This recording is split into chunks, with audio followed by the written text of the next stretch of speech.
Jordan Heading bids Converge goodbye sa gitna ng trade sa TNT. Si Jordan Heading ay nagpaalam sa Converge matapos malaman na siya ay ipinagpalit sa TNT, para kay Mikey Williams, kahit na ang kalakalan ay nakabinbin pa rin sa pag-aproba ng PBA. Nalaman niya ito ilang oras bago ang laro, mula sa may-ari ng koponan na si Dennis Oy, na personal na nagpaalam sa kanya. Sa kabila ng hindi paglalaro dahil sa back spasm, dumalo si Heading sa laro upang magpaalam sa kanyang mga kasamahan, at nagpahayag ng pasasalamat sa kanyang oras sa Converge. Habang naghihintay pa rin ng contact mula sa TNT, handa siyang magpatuloy at umaasa sa pagbuo ng mga bagong koneksyon, sa kanyang magiging bagong team. Kinumpirma ni Jordan Heading na ipinaalam sa kanya ang pagiging traded sa TNT, sa isang pulong kasama ang may-ari ng Converge team, na si Dennis Anthony Oy. Ayon kay PBA player Jordan Heading, ay mismong kay Converge Fiber X-Airs owner Dennis Oy niya nalaman, ang nasabing trade kung saan dinala siya sa TNT Tropang 5G.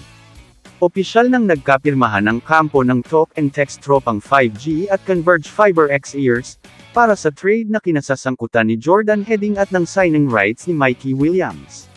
Nagpalitan ng team sina Mikey at Heading sa nakakagulat na one-on-one deal, natapos na ng TNT at Converge ang one-on-one trade, na kinasasangkutan nina Mikey Williams at Jordan Heading, na may mga papeles na nilagdaan at isinumite sa PBA para sa pag-aproba. Ang kalakalan ay orihinal na binalak na magsama ng isa pang Converge player, ngunit pinasimple upang maiwasan ang mga komplikasyon. Si Williams, na huminto ng halos 2 taon dahil sa mga isyu sa kontrata, ay huling naglaro para sa TNT noong 2023 Governors Cup Finals. Si Heading, na sumali sa Converge mula sa Terra Firma, ay nagkaroon ng malakas na debut, ngunit nabagal dahil sa injury at hindi na nakalaro sa kumperensyang ito, kahit na ipinagpatuloy niya ang magaan na pagsasanay.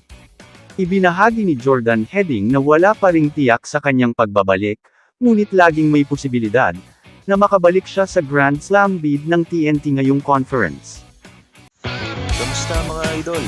Sports Zone PH, para sa sports news and update. Kung bago ka pa lamang dito sa channel ko, pindutin mo na ang subscribe button at notification bell, para lagi kang update sa mga sports news.